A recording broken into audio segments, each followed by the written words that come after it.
The childhood sweetheart na sina Nash Aguas at Nika de la Cruz ay nagpakasal na.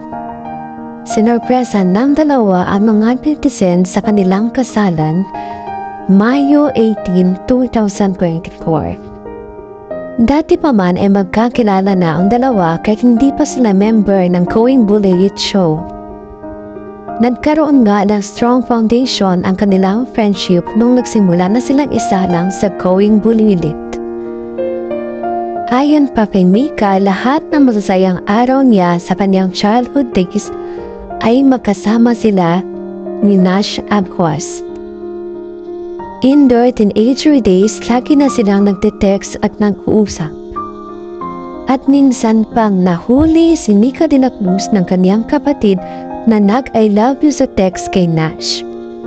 Kaya ang ginawa ng kanyang mga kapatid, pinagbawalan si Mika na magkaroon ng boyfriend hanggat hindi pa ito napatungtong sa 18 years old. At nung nag-18 years old na nga si Mika ay dito na nila tinuloy ang kanilang love story. From puppy love to true love.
Think or imagine, you're very blessed, beyond blessed. Thank you, Randy.